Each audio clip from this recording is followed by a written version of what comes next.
ఈ మాటలో జ్ఞాపకం చేసుకున్నప్పుడు నాకు ఒక విషయం జ్ఞాపకం వస్తుంది. ఏమిటి అనగా,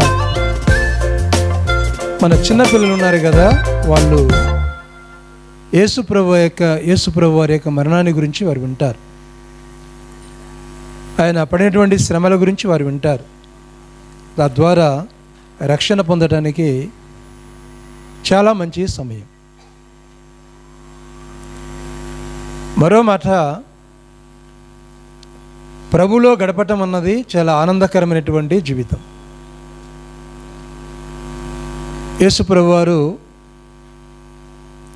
ఆయన బేస్తవారం రాత్రి నుంచే ఆయన పడినటువంటి శ్రమలు అంత ఇంత కాదు. ఆయన అప్పచెప్పేవారు, ఆయన నిందించిన వారు, అవమానపరిచిన వారు, ఇలాంటి సన్నివేశాలు మనం చూస్తాం. కత్తులు గుదియలు తీసుకుని ప్రభు మీదకి రావటం ఇలాంటి సందర్భం. అలా అనుకున్నప్పుడు మనం 11 గంటల నుంచి 3 గంటల వరకు ప్రార్థన చేయడం అది గొప్ప సంగతి ఏమి కాదు. నేను మొదట చెప్పాను, బైబిల్ గ్రంథంలో ఉదయం 6 గంటల నుంచి నేరస్తుడిగా ఏ విధంగా ప్రభు అక్కడ నిలిచి ఉన్నాడో, ఆయన ఏ విధంగా శ్రమ పెట్టారో అనేటువంటి భాగాలు మనం చూస్తూ ఉన్నాం. దేవునికి స్తోత్రం. చాలామందిని అడిగాను, మీ ప్రార్థన ఎన్ని గంటల నుంచి ఎన్ని గంటల వరకు ఉంటుంది అని. చాలామంది చెప్పిన మాట ఏంటంటే 11 గంటల నుంచి 3 గంటల వరకు అని. నేను అనుకున్నాను 6 గంటల నుంచి ఇంకా 3 గంటల వరకు ఉంటే ఎంత బాగుంటుంది అని.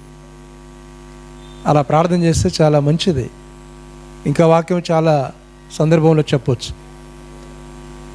ప్రియులారా, 7వదిగా ప్రభువు ఆయన చెప్పిన మాట లూకాసు వార్త 23వ అధ్యాయం 46వ వచనంలో ఏమి రాయబడి ఉన్నది? అప్పుడు యేసు గొప్ప శబ్దముతో కేక వేసి, తండ్రి, నీ చేతికి నా ఆత్మను అప్పగించుకొనుచున్నాను. ఆయన ఇలాగు చెప్పి ప్రాణము విడిచాను. దేవునికి స్తోత్రం. ప్రాణం ఎక్కడ విడుస్తారండి? ప్రాణం పోయేటప్పుడు ఇంట్లో విడుస్తారు. ఏ స్థలంలో ఉంటే ఆ స్థలంలో విడుస్తారు, లేకపోతే హాస్పిటల్లో విడుస్తారు, లేకపోతే కొంతమంది ఐసీయూలో ఉండి విడుస్తారు. ప్రియులరా, యేసుప్రభు వారి యొక్క మరణం ఎంత పోరాటమో గమనించాం. అంటే ఆయన మరణముతో పోరాడుతూ ఉన్నాడు. శరీరం గాయమవుతూ ఉంటే ఆత్మ ఎలా ఉంటుంది, మనసు ఎలా ఉంటుంది? ప్రియులరా, ప్రాణము ఒక మంచి ఆరోగ్యంగా ఉన్నటువంటి వ్యక్తిని, యేసుప్రభు వారికి చాలా చక్కటి ఆరోగ్యం ఉన్నది. శిలువకు వెళ్ళే ముందు చాలా ఆరోగ్యంగా ఉన్నటువంటి ఆయనకి మరణం అంటే దెబ్బల చేత, గాయముల చేత ఈ రీతిగా మరణం అంటే చంపివేయటం. చూడండి, బైబిల్ గ్రంథంలో ఈ విషయాలు జ్ఞాపకం చేసుకున్నప్పుడు మరణము తప్పించుట యెహోవా వశము అని కీర్తన గ్రంథం 68వ అధ్యాయం 20వ వచనంలో చూస్తాం. మరణం తప్పించుట యెహోవా వశం. ప్రియులరా, ఆ మరణం నుంచి దూరం కావచ్చు, కానీ ఆ మరణంలోనికి యేసుప్రభు వారు ప్రవేశించినటువంటి క్రమాన్ని మనం చూస్తూ ఉన్నాం. మరణం అంటే ఎవరికైనా భయమే, రోగమన్నా భయమే, మరణమన్నా భయమే.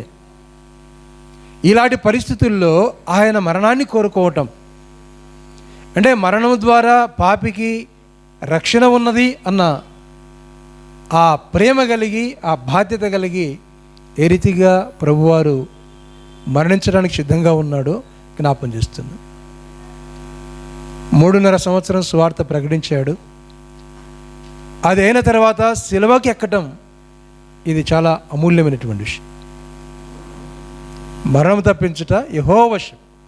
అయితే భక్తుల మరణాన్ని జ్ఞాపం చేసుకున్నప్పుడు ప్రపంచంలో ఆదాము మొదలుకొని నేటి మనిషి వరకు ఆశీర్వాదకరమైన మరణం ఎవరిది అనగా యేసు ప్రభువారు.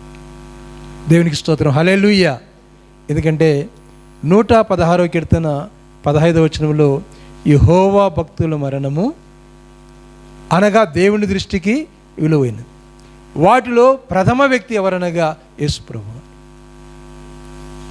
యెహోవా భక్తుల మరణం, దైవజనులు ఎంతోమంది ఉన్నారు మరణించిన వారు. మోషే గారు ఉన్నారు, ఈ రీతిగా దావీదు గారు ఉన్నారు, ఈ రీతిగా బక్షింగన్న గారు ఉన్నారు, ఏసన్న గారు ఉన్నారు, చాలామంది ఉన్నారు, దైవజనులు ఉన్నారు. వారందరినీ భక్తి పిల్లలు అంటాం. ఎవరైనా ఆ కుటుంబ ప్రార్థన జ్ఞాపకార్థకుడికి జరిగినప్పుడు ఆ మాట రాస్తారు, యెహోవా భక్తుల మరణం అని అక్కడ రాస్తారు, జ్ఞాపకం ఉంచుకుని. అయితే వారిలో ప్రథమముగా ఎవరున్నారనగా యేసు ప్రభువారు. యేసు ప్రభువారి యొక్క మరణం. దీనికి ముందుగానే దావీదు మహారాజు కొన్ని విషయాలు చెప్పాడు, ప్రవచించాడు. కీర్తన గ్రంథం 31వ అధ్యాయం 4వ వచనంలో, తండ్రి నన్ను చిక్కించుకొనుటకై శత్రువులు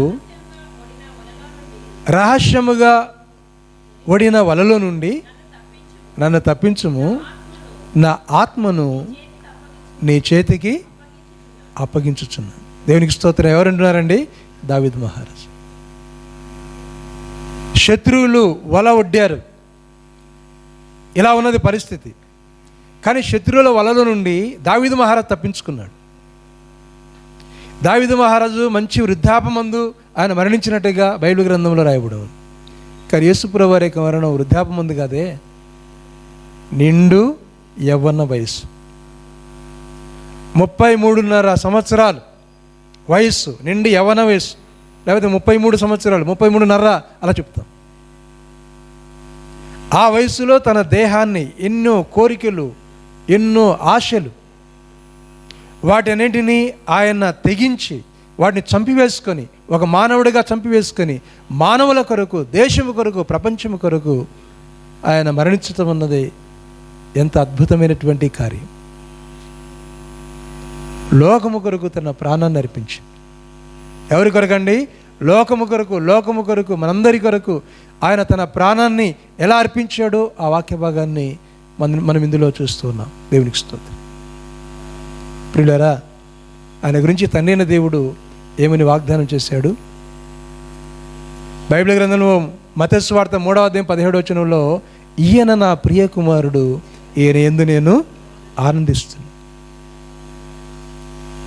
Beloved is my great son, beloved my son, behold is my dear son. ఆయన నా ప్రియమైన కుమారుడు, ఆయన ఇదిగో నా ప్రియమైన కుమారుడు, ఈజ్ ఏ డియర్ సన్, ఆయన నా ప్రియమైనటువంటి కుమారుడు అని చెప్పి అక్కడ ఈయన యందు నేను ఐఎమ్ ప్లీజింగ్ అబౌట్ హిమ్, నేను ఆయన యందు నేను ఆనందిస్తాను. ఎప్పుడండి? ఆయన బ్యాప్టిజం తీసుకున్న సందర్భంలో. ఆయన బ్యాప్టిజం తీసుకున్నటువంటి సందర్భంలో ఈ మాట వింటూ ఉన్నాం.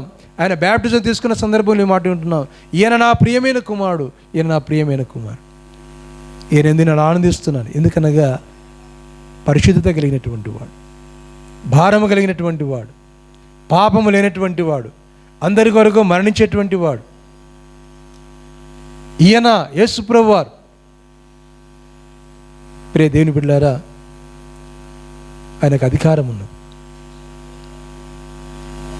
ఇక్కడికి రాగానే ప్రభు ఒక మాట అంటాడు. అనగా ఈ మాటను జ్ఞాపం చేసుకున్నప్పుడు యోహాను సువార్త 10వ అధ్యాయం 18వ వచనంలో, నాకు ప్రాణం పెట్టేటకు అధికారము గలదు, ప్రాణము తిరిగి తీసుకునేటకు నాకు అధికారం కలదు. I am authority my soul is my death. నాకు అథారిటీ ఉన్నది. ఏమున్నదండి? నాకు అథారిటీ ఉన్నది. ప్రాణం తీసుకోవడానికి అథారిటీ ఉన్నది, ప్రాణం పెట్టడానికి అధికారం. ప్రియులారా, జ్ఞాపం చేసుకుంటున్నాం, మానవులు పాపములో ఉన్నారు.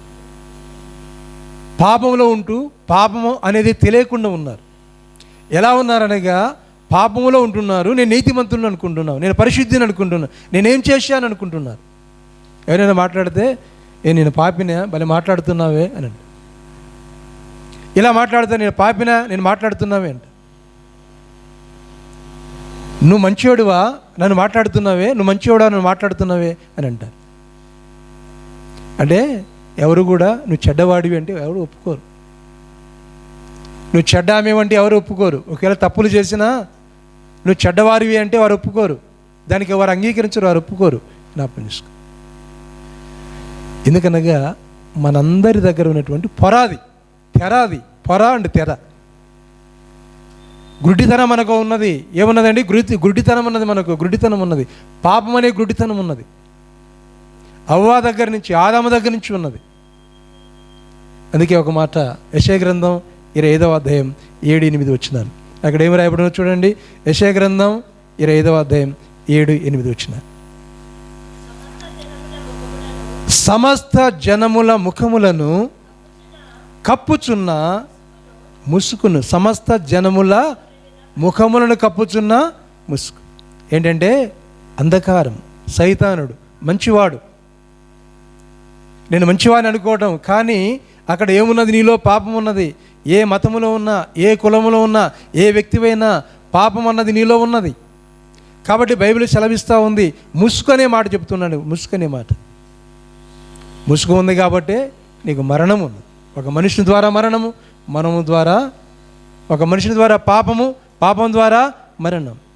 మరణించి ఎక్కడికి వెళ్ళిపోతావు? నరకానికి వెళ్ళిపోతావు. నరకానికి వెళ్ళిపోకూడదనే యేసుప్రభువు వారు శిలువ మీద ఎక్కినటువంటి సందర్భాన్ని మనం జ్ఞాపం చేసుకోవాలి. తర్వాత చదవండి అమ్మా యెషయా గ్రంథం. అక్కడ ఏం రాయబడి ఉన్నది? సమస్త జనముల మీద పరచబడిన తెరను ఈ పర్వతం మీద. దేవునికి స్తోత్రం, హల్లెలూయా. ఈ పర్వతం అంటే కలవరి కొండ, శిలువ. ఆయన శిలువ మీద ఈ పర్వతం మీద ఆయన తీసివేయను అని అంటూ తర్వాత అంటాడు. ఏమన్నాడు చూడండి. మరెన్నడును ఉండకుండా మరణమునైనా మృంగివేయును. ప్రభు అయిన యెహోవా ప్రతి వాని ముఖం మీద బాష్ప బిందువును తుడిచివేయను. దేవునికి స్తోత్రం. పిలాతు కానీ, హేరోదు కానీ, బరబ్బ కానీ, కయప కానీ, ఇంకొకరి కానీ, ఎవరైనా కానీ, ఏ దేశ నాయకుడైనా కానీ, ఎవరైనా కానీ అందరూ పాపులే గనక ఆ పాపుల కొరకు యేసుక్రీస్తు లోకరక్షకుడిగా ఈ లోకానికి వచ్చాడు. ప్రాణం పెట్టుటకు నాకు అధికారం ఉన్నది, ప్రాణము తిరిగి తీసుకునేటకు నాకు అధికారం ఉంది. కానీ పెట్టాడు ప్రాణం. ఎందుకు పెట్టాడండి? బైబిల్ ఉంటుంది, మత్తయి సువార్త 20:28 వచ్చిన అక్కడ ఉంటుంది. ఆయన క్రయధనముగా మన పాపముల నిమిత్తమై ఆయన ప్రాణము పెట్ట బద్ధుడై ఉన్నాడు. ప్రియులారా గమనించండి. అక్కడ 20:28 ఏం రాయబడింది? చదవండి ఒక మాట. అలాగే మనిషి కుమారుడు పరిచారం చేయించుకున్నట్టుకు రాలేదు, కానీ పరిచారం చేయుటకును అనేకులకు ప్రతిగా విమోచన క్రయధనముగా తన ప్రాణమునిచ్చుటకు వచ్చాడు. ప్రాణం ఇచ్చాడు. దేవునికి స్తోత్రం. హల్లెలూయా. ఇవ్వలేదండి, ఇచ్చాడు. 3 గంటల సమయంలో ఆయన ఏం చేశాడండి?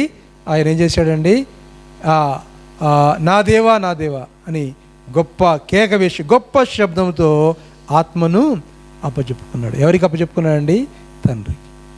తండ్రికి ఎందుకు అప్పచెప్పుకోవాలా అని నువ్వు అంటావా? యేసుప్రభువు వారు శరీరధారిగా, మానవుడిగా, మనుష్యుడిగా ఈ లోకంలో ఉన్నాడు. ఆయనలో దేవత్వము కలిగినప్పటికీ ఆయన దేవనరుడిగా ఈ లోకానికి వచ్చాడు. కాబట్టి తండ్రికి ఎందుకు అప్పచెప్పుకున్నాడు అని అంటే, ప్రియులారా, తన మహిమను వదిలిపెట్టి వచ్చాడు. ఫిలిప్పీలకు రాసిన పత్రిక చూస్తాం కదా, 2వ అధ్యాయంలో ఆయన తన మహిమను వదిలిపెట్టుకొని ఈ లోకానికి వచ్చాడు. మానవుడిగా, శరీరధారిగా ఆయన వచ్చాడు. జ్ఞాపం చేసుకుందాం, ఆయన జ్ఞాపం చేసుకుందాం. నీ కొరకు నా కొరకు మరణించిన క్రయధనముగా. ఆయన పశువులను ఎలా వధిస్తారో తెలియదు. పశువులను ఒక్కసారి గొంతుకు వచ్చేస్తారు, లేకపోతే కోళ్ళను ఒకసారి గొంతుకు వచ్చేస్తారు, గొర్రెలను ఒకసారి గొంతుకు వచ్చేస్తారు. కానీ అలా చేయలేదే యేసుప్రభు వారిని. యేసుప్రభు ఎలా చేశారండి?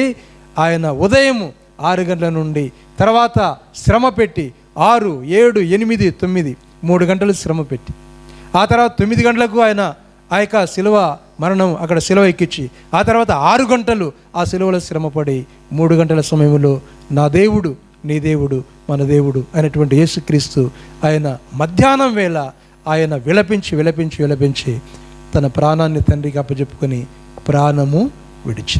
అందరూ మోకరించండి, కళ్ళు మూసుకుని